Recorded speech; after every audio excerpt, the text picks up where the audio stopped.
Assalamu alaikum wa rahmatullah wa barakatuh. Paix sur ceux qui suivent la guidée, paix et bénédiction sur le prophète sallallahu alayhi wa sallam, sur ses compagnons, ses amis, sa famille, ainsi que sur tous ceux qui le suivront de bonne foi jusqu'au jour du jugement. Suite à la vision de beaucoup de témoignages dans toutes ces chaînes là, qui reprennent des témoignages de gens, parce que bon, moi je ne fréquente plus les gens, donc je ne sais plus très bien ce qui se passe sur le terrain,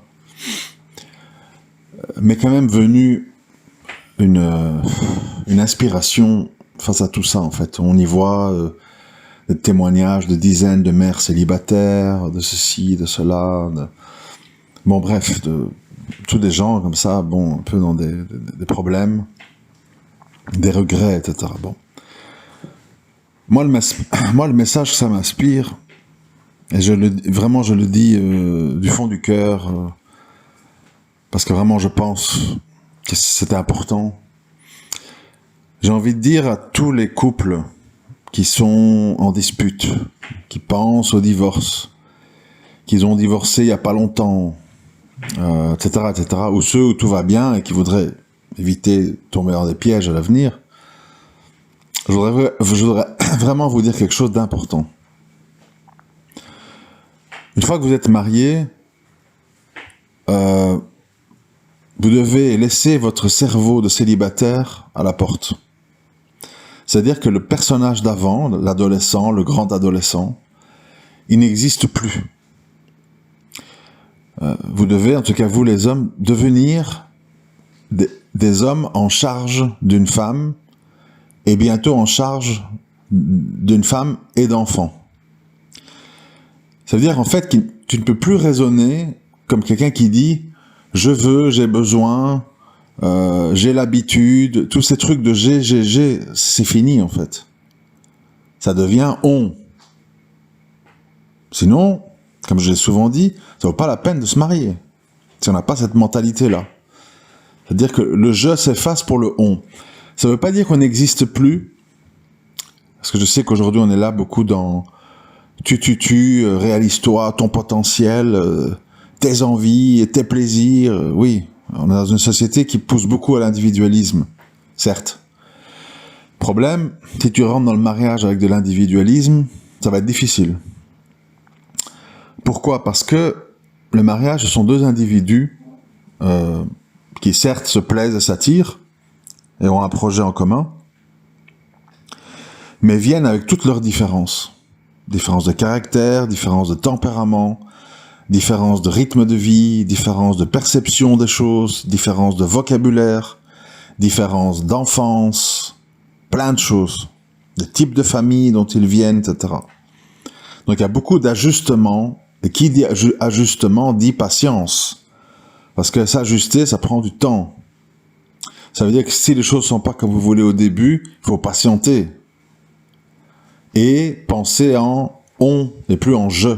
Je voudrais, je trouve que ma femme n'est pas assez comme ci, je trouve que mon mari n'est pas assez comme ça, et je suis déçu, et je pensais, vous voyez, je. Alors qu'en fait, on devient on, ça veut dire, bon, qu'est-ce qu'on va faire pour que ça se passe mieux? Qu'est-ce qu'on va faire pour éviter ce type de conflit? Qu'est-ce qu'on va faire pour qu'on se comprenne quand on a telle et telle chose à exprimer? Qu'est-ce qu'on va faire? Vous voyez? Ça, c'est déjà la première chose que je voulais dire. Bon. Je sais que ça paraît évident, mais c'est toujours bien de le rappeler. Ensuite, il y a quelque chose qu'il faut comprendre, surtout quand on a des enfants. Surtout quand on a des enfants. Quand vous avez des enfants, alors là, on passe à la vitesse supérieure. C'est-à-dire que non seulement une femme est à votre charge, une femme que, j'ai envie de dire, oui, j'ai oublié de dire ça, psychologiquement, j'aimerais, c'est l'idée que je voudrais faire passer. J'ai envie de dire, il faudrait presque que les hommes se disent, cette femme-là que j'ai épousée, en fait, comment je la gérerais si c'était ma fille? C'est-à-dire, oublier que c'est une femme et penser que c'est votre fille. Bon, je parle pas évidemment de tout ce qui est... Je parle en termes psychologiques de responsabilité. Parce qu'il faut dire la vérité. Les femmes avec les garçons ou avec les enfants en général et les pères en général, nous faisons beaucoup plus preuve de patience et de tolérance avec nos enfants qu'avec nos épouses et nos maris. Ça veut dire qu'il y a une tournure psychologique qui pose problème. C'est-à-dire quand on dit c'est mon épouse ou mon mari, on est très exigeant, très impatient. Et quand on dit c'est nos enfants qui sont comme ça, ils sont difficiles, hein, là finalement on voit qu'on a la capacité d'être patient. Ça veut dire que nous sommes nombreux à avoir la capacité d'être patient. Le problème, c'est qu'on pense que c'est exclusivement avec les enfants et pas avec son mari ou sa femme. C'est ça un des premiers malentendus. Il faut se dire, cette femme, j'en suis le responsable, il y a tel et tel défaut qui m'irrite, mais ça aurait pu être ma fille. Qu'est-ce que je fais si c'est ma fille? Je la jette dehors, je lui crie dessus, je la supporte pas? Non, tu supportes. Tu composes. Parce que c'est ta fille, née mineure, elle dépend de toi, et donc tu vas supporter. Et quand c'est la femme, on supporte moins. Je trouve ça quand même une matière à réfléchir. Bon. Quand il y a des enfants, donc je disais, on passe à la vitesse supérieure. Ça veut dire quoi? Non seulement ta femme est à ta charge, donc c'est le on, mais maintenant tu as des jeunes âmes innocentes et dépendantes de toi. Ça veut dire qu'ils ne peuvent pas vivre sans toi. Parce que concrètement, un homme et une femme qui divorcent, chacun refait sa vie ou vit seul ou pas, des adultes, quoi. Mais quand il y a des enfants, il y a une dépendance. C'est-à-dire que les enfants sont des âmes qui découvrent la vie et qui ont besoin de plein de choses. Et pas seulement de manger, de dormir et d'avoir un toit. Ils ont besoin de tendresse, d'écoute, d'éducation, d'autorité, d'encadrement, de discipline, de plein de choses qu'un homme et une femme apportent à des enfants. Donc là, on rentre dans un autre phénomène qui est le phénomène des dépôts, des amanas que Allah donne à un couple de musulmans. Il leur confie 1, 2, 3, 4 enfants à éduquer. Et éduquer, c'est tout ce que j'ai dit plus tôt. Donc vous imaginez le situation. C'est parce qu'en fait, moi je me rends compte, aujourd'hui, à mon âge, jeune, ne me rendais pas compte, mais en fait, on se rend absolument pas compte de l'importance de la situation. On croit que, mes enfants, ils mangent, ils ont un toit, je suis là, je suis pas là. Moi, pour mes affaires, je suis 3-4 mois au bled. Ma femme gère les enfants toute seule. On voit pas, en fait, l'importance de l'histoire. L'importance de la présence, l'importance de la structure familiale pour la psychologie de l'enfant, sa stabilité mentale. On réalise absolument pas. Pire, même quand on est là, on crie, on se dispute, on dit des gros mots, on règle des comptes devant les enfants. Donc en fait, au final, moi ce que je me rends compte, c'est que beaucoup de gens en fait sont totalement immatures en fait. Beaucoup de gens sont totalement immatures quand on parle mariage et enfants. Et vous savez, plus j'avance en âge, plus certaines choses que j'aurais jamais cru dire, je commence un petit peu à changer d'avis. Pour vous dire la vérité. En fait, je commence à réaliser, avec l'expérience, avec tout ce que je vois, avec tout ce que j'entends, tout ce que je vis aussi, bien sûr, l'ensemble, je commence à comprendre, en fait, finalement, la valeur la valeur ajoutée, de ce qu'on appelle, de manière négative, mais qui n'est pas toujours négatif, les mariages de raison. J'étais très contre ça avant, je dis la vérité, J'étais très dans le truc, l'amour, le machin, l'âme sœur, Mais finalement, je me rends compte que quand on parle de long terme et d'éducation d'enfants, de 0 à 21 ans, et parfois plus, à un moment donné, il faut quand même faire un choix dans ces histoires-là qui est basé sur la raison. C'est-à-dire, peut-être ma femme ou mon mari, c'est pas exactement le modèle physique que je cherche. Peut-être ma femme ou mon mari, c'est pas exactement le niveau de religion que je recherche, etc., etc. Pas faire la liste. Mais, il se fait que j'ai des enfants avec lui, ou avec elle. Et donc,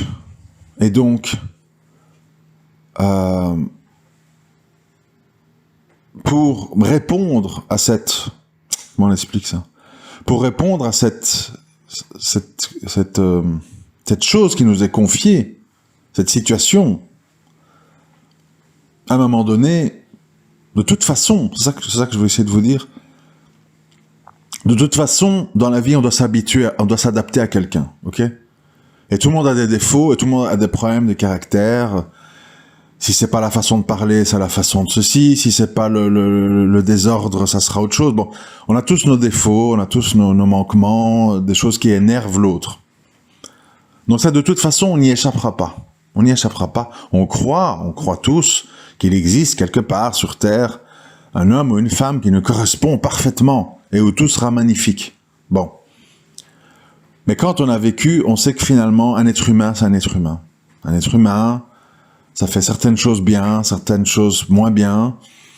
Et de toute façon, il faudra faire des efforts et des compromis pour s'en sortir et pour réussir sa vie de famille. Bon. Donc ceci étant dit, après on passe au physique. Alors le physique. Le physique, ça veut tout dire et ça veut rien dire. Je sais que c'est pas très à la mode de dire ça, mais c'est quand même quelqu'un qui connaît un peu la vie qui vous le dit. Le physique, d'abord, ça va, ça vient. Les gens grossissent, les gens maigrissent. Bon. Puis surtout, le caractère d'une personne, quand vous le voyez tous les jours, va déteindre sur son physique. C'est-à-dire quelqu'un qui est sur photo est très belle ou très beau. Une fois que vous allez vivre avec et qu'il y a des choses qui vous dérangent fortement, vous ne verrez plus, vos yeux ne verront plus cette beauté. Le négativisme va envahir tout le reste et finalement, ça ne pèse pas lourd dans l'histoire. Alors je sais que de prime abord, on dit ça, c'est difficile. Mais moi, je pense vraiment qu'une belle âme,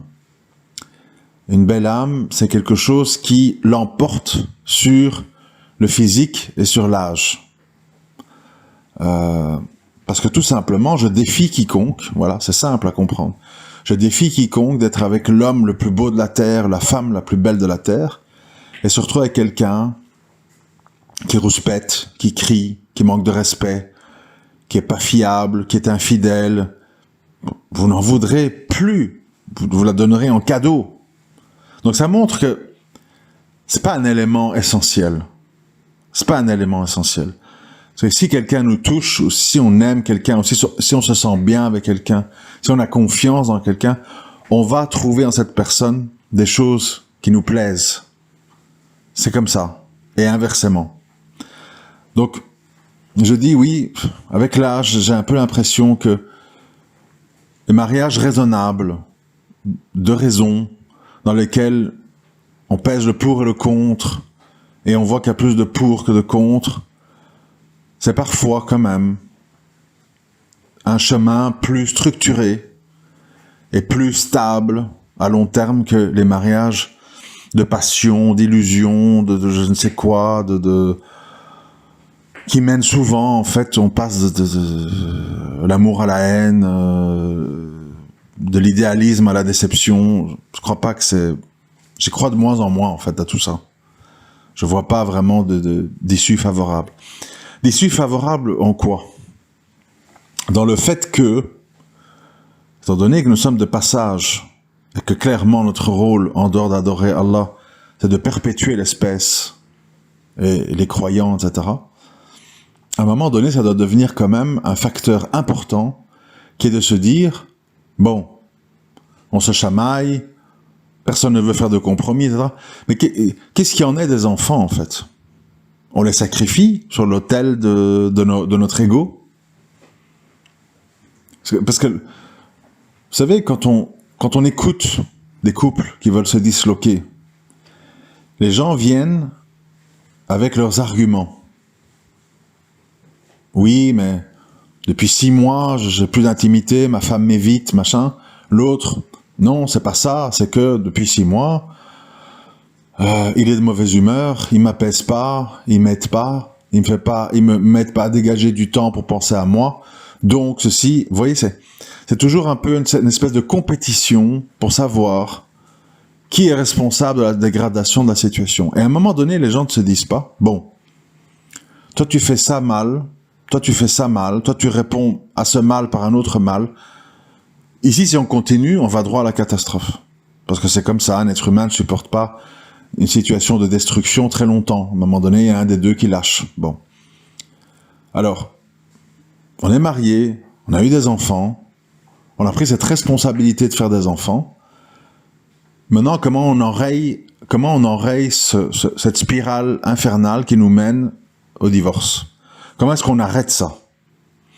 C'est important à un moment donné de se mettre autour d'une table avec un papier et de raisonner, tu vois. Qu'est-ce qui fait que toi et moi, qui nous sommes choisis, qui nous sommes aimés, qui avons couché, qui avons eu 1, 2, 3, 4 enfants, qu'est-ce qui fait que maintenant, en fait, on se déteste, on s'évite, on ne couche plus? Qu'est-ce qui se passe? Et tu prends un papier, tu écris. Bon.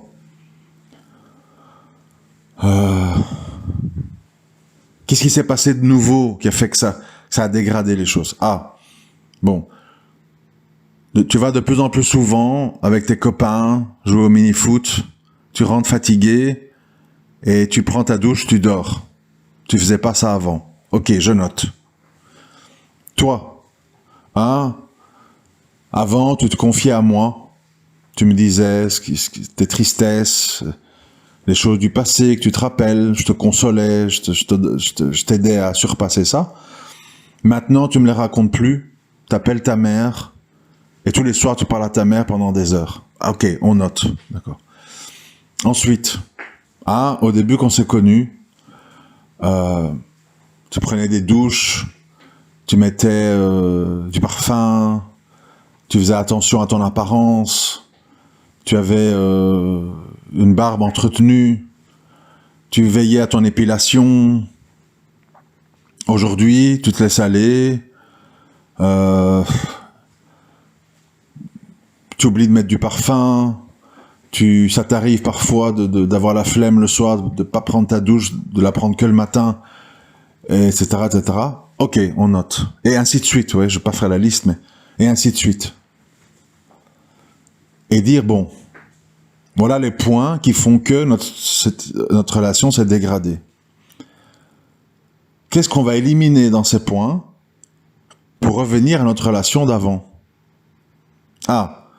Telle fréquentation nous ramène de mauvaises choses dans la maison, ils sont toxiques, ils nous ramènent des problèmes et des incompréhensions. Eh ben, ces gens, gentiment et poliment, on les fréquentera plus. Et on barre. Ta mère, elle te colle, tu lui confies tout, etc. Bon, dorénavant, tu vas pas l'appeler tous les jours, tu vas l'appeler quand je suis pas là. Et quand on a des choses à dire, ben on se les confie entre nous plutôt que parler à des gens extérieurs. On va arranger ça. Moi, mes copains du mini-foot, je vais leur dire que je peux participer au match le dimanche, mais que moi, venir à tous les entraînements, et puis après aller au salon de thé, puis après passer une soirée à jouer à FIFA, je sais pas quoi, chez l'un, chez l'autre, ça me prend trop de temps, ça m'éloigne de ma famille, donc je vais résoudre ce problème en allant beaucoup moins et en expliquant que, contrairement à eux, moi j'ai une femme, j'ai des enfants, je ne peux pas vivre comme eux qui sont pour la plupart célibataires. Et ainsi de suite. C'est ça l'attitude responsable et mature de quelqu'un qui veut sauver sa famille. C'est-à-dire que tu vois ce qui abîme ta relation et tu essayes de le corriger.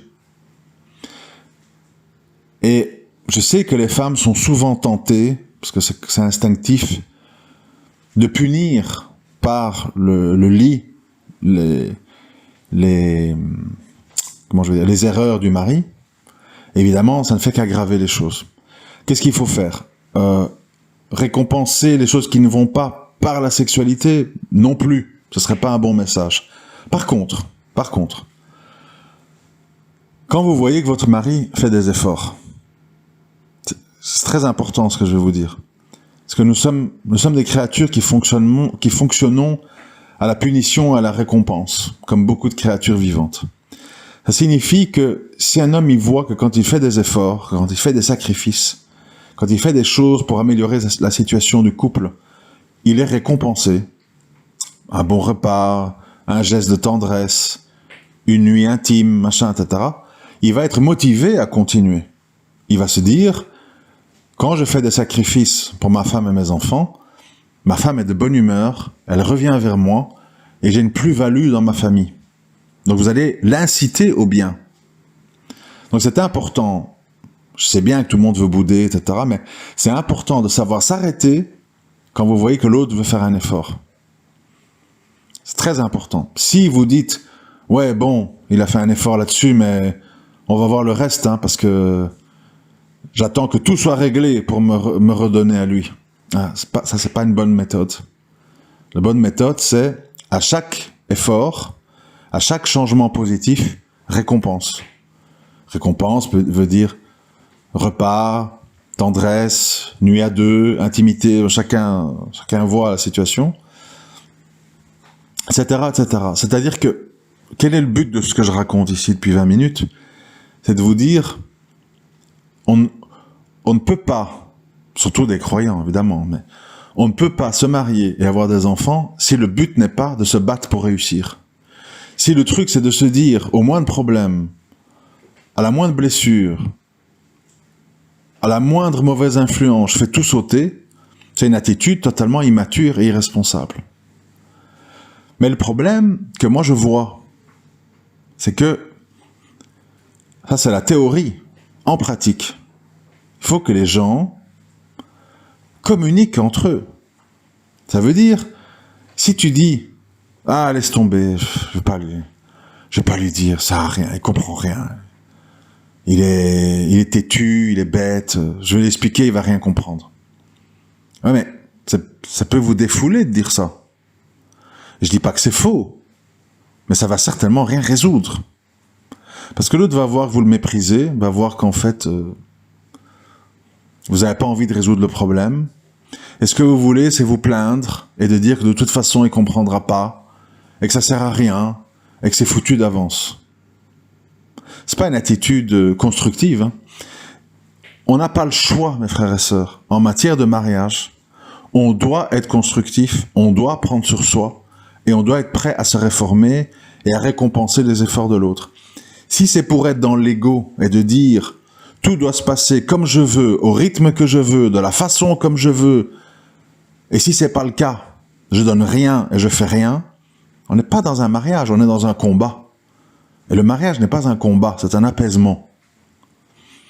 Et il faut savoir écouter les doléances de l'autre.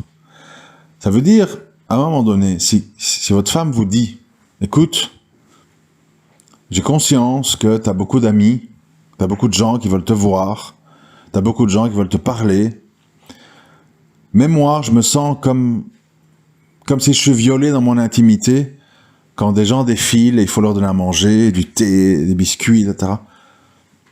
Si c'est une fois par semaine, à un moment déterminé, avec des gens qui ne sont pas nocifs à notre couple, pourquoi pas?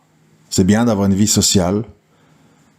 Mais avoir ici un carrousel de gens qui passent, qui mettent le mauvais œil, peut-être qu'ils font du cercle, ils mettent des waswas, etc. Moi, je peux pas accepter ça, et toi, en tant que mon mari, tu dois m'entendre. Que ça me dérange, je me sens pas bien, je vois pas de positif pour notre famille là-dedans, et c'est pas obligé, ce sont des étrangers, t'es pas obligé de m'imposer ça. Moi j'ai d'autres choses à faire que cuisiner pour tout le monde, ou faire du thé, du café, etc.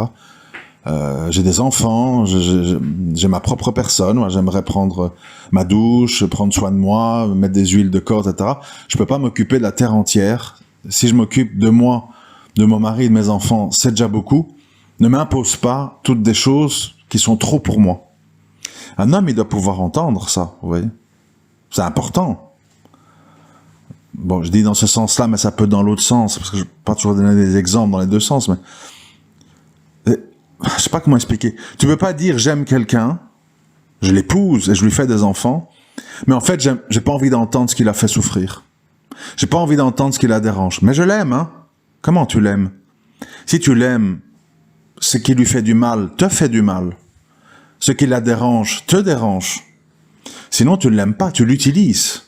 Tu t'en sers. À un moment donné, il ne faut pas oublier qu'on est là avec quelqu'un pour des questions de sentiments et d'enfants. On n'est pas là avec une boniche ou une colocatrice ou je ne sais quoi. Il faut garder les idées claires. Hein. Les amis, ils doivent aussi faire leur vie, hein. Et qui vous dit que si eux ne se marient pas, ils viendront plus comme ça, comme avant? C'est vous qui donnez tout votre temps aux autres, mais ces mêmes autres, s'ils étaient mariés à votre place, ils le feraient pas. Donc finalement, qui est le dindon de la farce? Qui est l'abusé?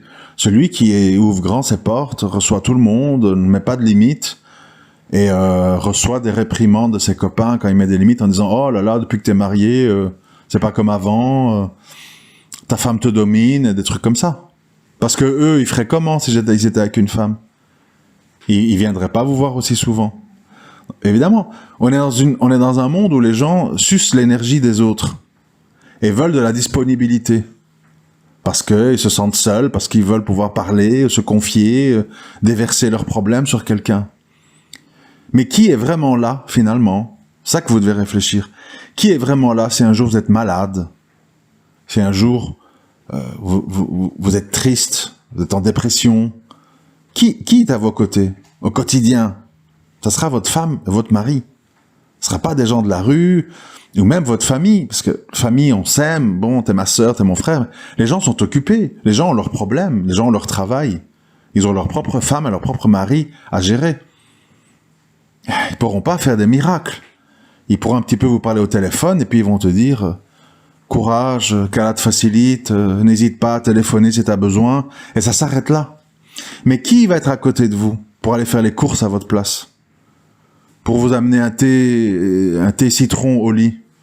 Pour aller vous chercher des médicaments? Pour s'occuper des enfants pendant que vous dormez parce que vous êtes malade au lit? C'est qui, en fait? C'est votre mari ou votre femme. Donc c'est la personne la plus importante de votre vie. Il faut comprendre l'enjeu. C'est la personne la plus importante de votre vie, parce que personne ne peut faire ce qu'il ou qu'elle fait à sa place. Personne. Au mieux, par miracle, votre maman peut venir une semaine ou deux, faire la cuisine, garder les enfants, mais après, elle a d'autres choses à faire. Elle a des rendez-vous chez le médecin, elle a d'autres enfants qui ont eux-mêmes des soucis. Elle peut venir donner un coup de pouce, mais elle ne peut pas venir faire ce qu'un mari ou une femme fait au quotidien avec son époux, son épouse. Donc ça veut dire que cette personne, c'est ça que j'essaye de vous dire, cette personne, elle est extrêmement importante pour vous. Et quand elle a des choses à dire, son avis est extrêmement important. La contenter est extrêmement important. Faire qu'elle a envie d'être une bonne épouse et une bonne mère est extrêmement important pour vous et vos enfants. Le plus important. Vous voyez quoi d'autre de plus important? Franchement, dans votre vie, dans les gens, il n'y a rien de plus important. Donc à un moment donné, tout ceci n'est pas un jeu. Tout ceci est un commitment, comment on dit, un engagement extrêmement important pour plein de gens. Parce qu'aussi, si vous allez mal, ou si vous êtes tout seul, ou divorcé, vous allez emmerder tout le monde. Oui, maman, tu peux m'aider, les petits, je suis pas bien. Hein. Vous la dérangez. Votre maman, elle est âgée, elle est malade. C'est pas facile pour elle de se déplacer. Elle viendra par Rahma. Mais vous la dérangez, en fait. Concrètement. On n'est pas là pour déranger les gens. On est là pour, en tant qu'homme musulman, on est là pour aider les gens. Soulager ta mère, soulager ta femme, éduquer tes enfants. On n'est pas là pour être des fardeaux. Faut que ta mère vienne te cuisiner, et tes enfants, tu les vois pas, et ton ex-femme qui te maudit, elle n'arrive pas à refaire sa vie. Ah, c'est pas le but, hein. D'avoir des gens ça, contre nous, qu'on embête, qu'on dérange, qu'on fait souffrir. Et c'est tout à fait incompatible, quand on y pense bien. Hein.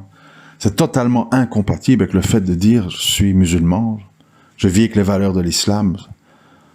C'est complètement fou, en fait. Mais c'est la réalité.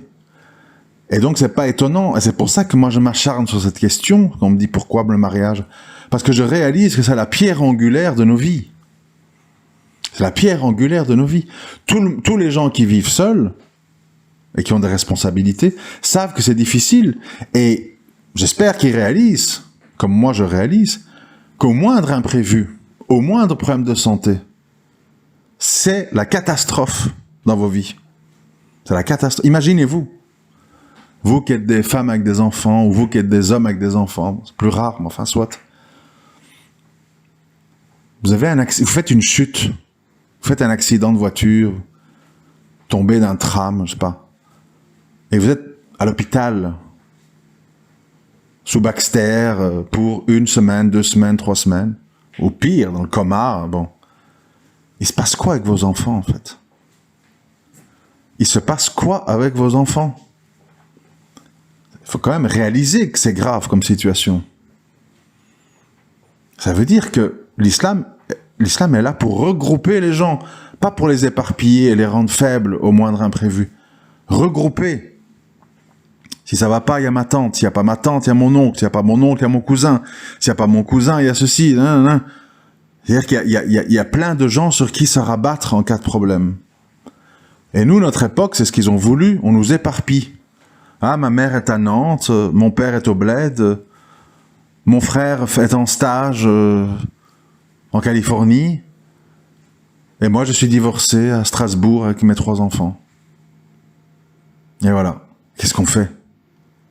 Qu'est-ce qu'on fait en cas d'imprévu? Ton frère est en Californie, ta mère à Nantes, ton père au bled. Qu'est-ce qu'on fait? C'est la catastrophe. Si les gens réalisaient tout ça, les gens feraient beaucoup plus d'efforts pour réussir leur mariage. Tellement c'est important, surtout quand il y a des enfants. Ça veut dire qu'à un moment donné, on commence à mettre de côté, j'aime pas ci, j'aime pas ça, ce côté-là m'énerve chez lui, chez elle. On essaye de le résoudre d'une manière responsable et un minimum fraternel dans le mariage. Comme je vous ai dit, on prend un papier, on écrit c'est quoi les points, etc.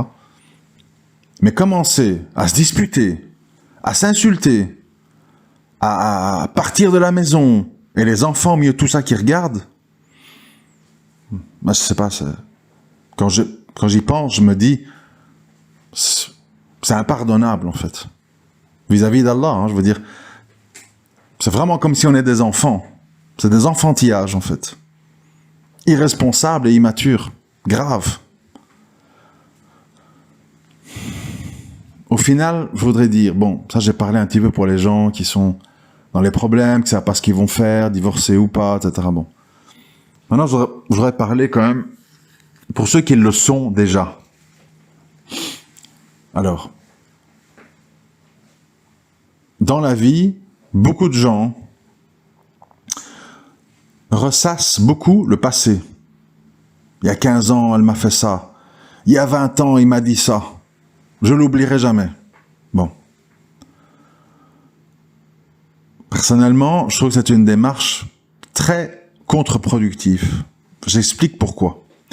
C'est pas la question de dire faut pardonner, c'est pas grave, bon, c'est pas tellement ça en fait. C'est de dire la personne qui t'a fait vivre cette situation il y a 10, 15, 20 ans, ou qui t'a dit ces paroles-là, ou qui t'a fait subir ceci, c'est pas la même personne aujourd'hui.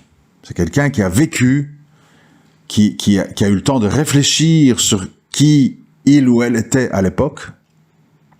Et c'est quelqu'un, peut-être, pas sûr, hein, mais je dis peut-être, c'est quelqu'un qui a évolué. Et donc, cette personne maintenant que tu as en face de toi, ce n'est plus la même personne. Ce n'est plus la même personne. Peut-être c'est la même, mais peut-être que non.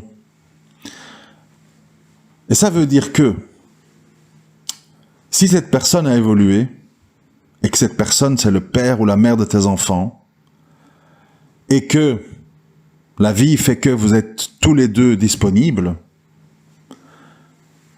vous vous connaissez, vous avez vécu plein de choses ensemble, vous avez traversé plein de choses qui font que il y a un lien entre vous, vous n'êtes pas comme ça 2 étrangers, ah tu me plais, ben on verra, on va vivre ensemble, on se marie. Repartir à zéro, ça fait peur à tout le monde, parce que tu ne sais pas sur qui tu tombes sur quelqu'un qui a plein d'attentes, toi t'es déjà passé par là, etc., etc. Et donc, la clé pour des réconciliations et une reconstruction familiale après une cassure, c'est de se dire que la personne qu'on a devant soi n'est pas la même. Donc c'est comme une nouvelle personne. C'est pas la même personne. Il suffit que vous vous analysiez, chacun d'entre vous. Est-ce que, je sais pas, toi Rachid ou toi Khalid, là maintenant tu as 45 ans. Bon. T'étais comment à 15 ans? T'étais comment à 25 ans? T'étais comment à 35 et t'es comment aujourd'hui? Tu verras qu'en fait on a 4 versions de Khalid différentes. Parce que, entre-temps, 10 ans sont passés entre chaque tranche, et tu as vécu plein de trucs pendant ces 10 ans, qui t'ont fait comprendre des choses, qui t'ont fait relativiser d'autres, qui t'ont modéré, qui t'ont fait apprendre la tolérance, la patience, etc. Donc, se dire la personne qu'on a devant nous, ce n'est pas la même personne. En tout cas, pas entièrement. Certaines choses, oui, mais pas entièrement. 2, se dire, bon, le passé, c'est le passé. Ça appartient à des personnes qu'on était, qui n'existent plus. Puisque moi-même, je ne suis pas la même personne. Mais avec la personne que l'autre est aujourd'hui, et avec comment moi je suis aujourd'hui, comment pourrait être l'avenir? Pour nous, pour nos enfants, pour nos vieux jours. C'est comme ça qu'il faut réfléchir. Il faut réfléchir en étant rivé sur le futur. Le passé, ce sont des gens qui n'existent plus, des situations qui n'existent plus, avec un entourage qui n'existe plus, dans un cadre de vie et une situation financière qui n'est plus la même.